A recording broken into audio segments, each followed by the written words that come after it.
दोस्तों आज इस वीडियो में ये देखेंगे कि हमारे पास स्टॉक अवेलेबल है, बट जब मैं उसे सेल कर रहा हूँ तो ये कुछ एरर दिखा रहा था। तो सबसे पहले हम देखते हैं कौन से स्टॉक में एरर क्या आ रहा है, किस हिसाब से। फिर उसके बाद हम इसे सॉर्ट आउट करेंगे। तो जैसे मेरे पास ये है फॉर्चून मस्टर्ड ऑयल है, 5 लीटर अभी स्टॉक में है और ये मैं यहाँ से सेल आउट कर रहा हूँ। बट ये दिखा रहा है, ये स्टॉक नेगेटिव दिखा रहा है, यानी कि अलग अलग उसमें है। फिर दोबारा हमने सेलेक्ट करा और जैसे 219 वाले में हम सेलेक्ट कर रहे हैं तो उसमें स्टॉक अवेलेबल दिखा रहा है, बट दोबारा से चेक करने के बाद 115 लीटर ये माइनस में जा रहा है।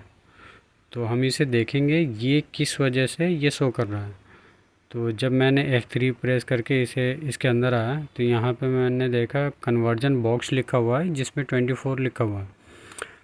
तो ये इसी वजह से ये एरर आ रहा है। तो इसके हम पहले डिलीट करेंगे और इसके बाद हम सेव करेंगे। तो सेव करने के बाद एक मैसेज आता है, sorry you don't have the power to change conversion. ये कह रहा है से हम पावर को चेंज नहीं कर सकते। तो इसके लिए हमें क्या करना होगा, एक तो मेन यूज़र आईडी में आना होगा और उसके लिए जो है हमें पहले मास्टर पे जाना होगा और मास्टर के बाद हम आते हैं पावर। बट ये सुपरवाइज़र आईडी से लॉगिन करना होगा पहले।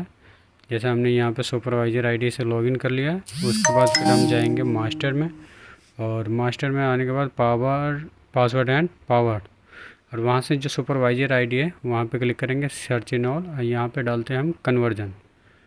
जैसे हम कन्वर्जन डालने के बाद एक्सेप्ट करेंगे तो यहाँ पे वाई लिखा हुआ है, तो ये बाय डिफ़ॉल्ट नो रहता है।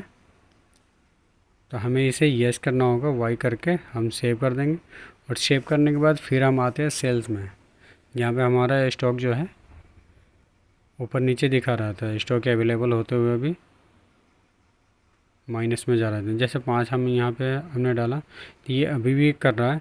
तो हम क्या करेंगे, अब आइटम को सिलेक्ट करेंगे फिर F3 और उसके बाद जो कन्वर्जन वाला ऑप्शन जो है उसे हम वहाँ पे जाने के बाद उसे हम करेंगे डिलीट।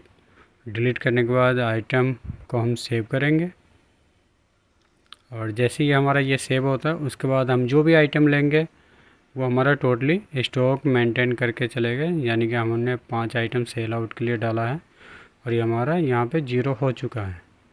तो इस तरीके से अगर कोई इशू आता है तो हम उसे सॉल्व कर सकते हैं।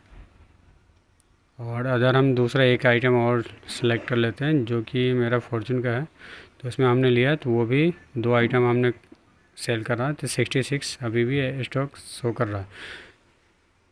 तो इस तरीके से हम सॉर्ट आउट कर सकते हैं। कृपया चैनल को लाइक एंड सब्सक्राइब करें। Thank you.